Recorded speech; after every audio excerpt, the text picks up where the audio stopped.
तो श्री राधा के पति तुम्हें मैं नमन करें हर वारी। कृपा दृष्टि निक कीजियो मेरी नाम गई हो पार। तो माँ तुम ना हो सरस्वती और करो कंठ में बास।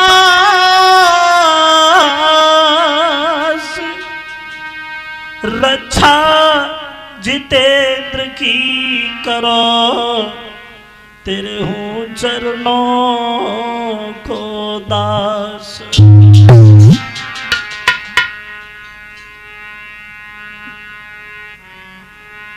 जय गुरुवर जय इष्टवर सीतावर हृदेश। जय जय भारत भारती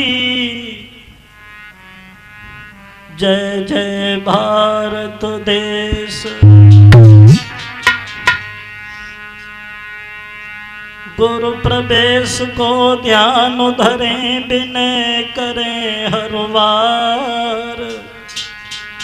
कृपा दृष्टि निक कीजियो मेरी नाव लगइयो पार। तो गौर करते हैं थोड़ी देर महाभारत के बारे में। जिस समय द्रोणी का पुत्र अश्वत्थामा और जब पहुंच जाता है दुर्योधन के करीब, कहता है तुम्हें अंतिम समय में कुछ देखना है तो हमें बताओ। अगर तुम्हारी कुछ देखने की इच्छा है तो तुम हमें बताओ। दुर्योधन कहने लगा है अश्वत्थामा युद्ध करते करते तो हम लोग थक चुके हैं, शरीर में वो बहुबल वो शक्ति नहीं है, लेकिन देखना चाहते हैं तो केवल पांडवों के सर देखना चाहते हैं और वो भी कटे हुए। अश्वत्थामा कहने लगा तो कोई बात नहीं, हम जा रहे हैं छल से बल से किसी न किसी तरीका से और हम तुम्हारे सामने पांडवों के सर लेके आएंगे। तो ये चल देता है। रात्रि का अंधकार था। भगवान कन्हैया इसकी चाल को समझ गए। तो भगवान ने क्या किया है, जहां पांडव लेटा करते थे वहां द्रौपदी के बच्चों को लेटा दिया और जहां बच्चे लेटा करते थे वहां पांडवों को लेटा दिया। हुआ ऐसा, द्रोणी का पुत्र अश्वत्थामा नहीं समझ पाया और धोखा से द्रौपदी के बच्चों की सर काट ली। दुर्योधन के सामने जब सरों को ले जा करके रखा है, दुर्योधन ने जिस समय सरों को दबा करके देखा है, कहने लगा है अरे दुष्ट, अरे तूने ये क्या किया? मैंने तुझसे ये तो नहीं कहा था कि तू बच्चों के सर काट के लाना, और पांडव कोई गैर तो नहीं है, अपने ही है, लेकिन तूने तो कोई ऐसा भी नहीं छोड़ा जिससे मेरा वंश भी आगे बढ़े। इन बच्चों का तो कोई कसूर नहीं था। दुर्योधन रोने लगा है और इतना रोया कि अपने प्राण त्याग दिए। इधर जैसे ही सवेरा हुआ सुनील, द्रौपदी जब अपने पतियों के दर्शन करने के लिए उस डेरा में पहुंची, क्या देखा कि पति तो नहीं है, बच्चों के धड़ पड़े हुए हैं, रुधिर इधर उधर बह रहा है। तो द्रौपदी एकदम से दहाड़े मार के रोने लगी। जब रोने की आवाज सुनी तो सब लोग भागे, भगवान कन्हैया भी भागे।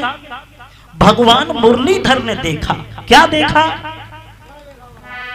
डेरे में खून बह रहा है और यमुना खड़ी रो रही है।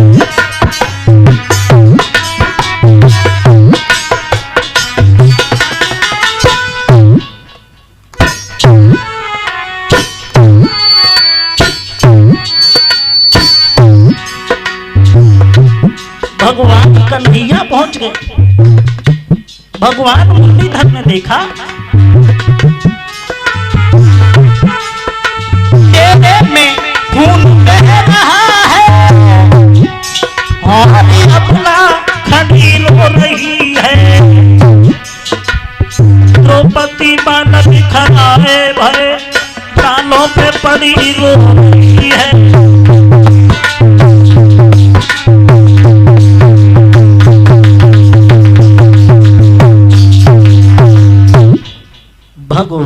कन्हैया ने देखा जो भी आता है रोने में लग जाता है।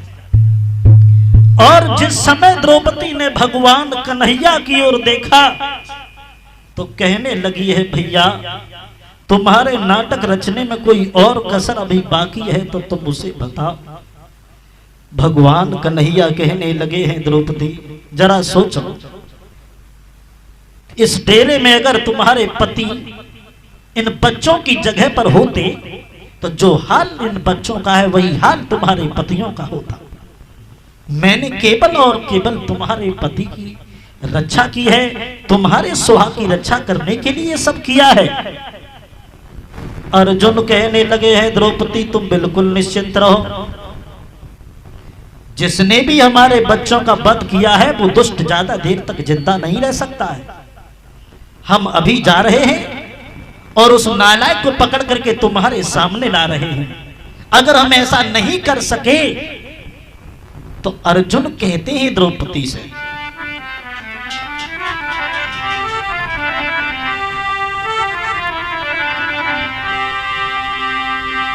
तो अर्जुन ने कही ठहरो भद्रे और मैं अभी नीच को लाऊंगा, हर आय अपना वचन निभाऊंगा और नई मुख तुम्हें दिखलाऊंगा।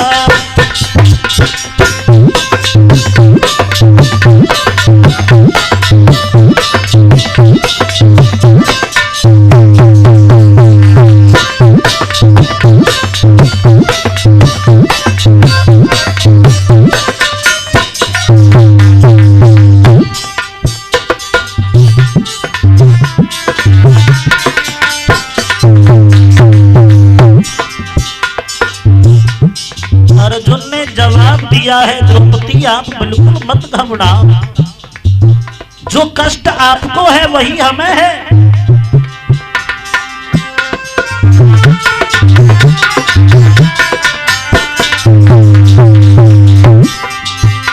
अर्जुन ने कही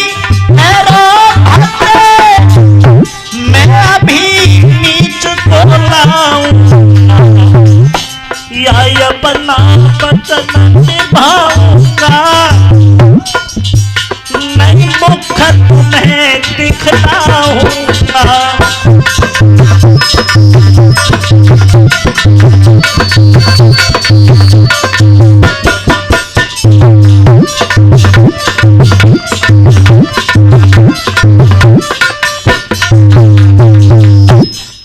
अर्जुन ने जवाब दिया है भद्रे आप ठहरो, मैं जा रहा हूं और अगर तुम्हारे सामने उस दुष्ट को नहीं ला सका तो मैं तुम्हारे सामने अपना इस चेहरा को नहीं दिखाऊंगा।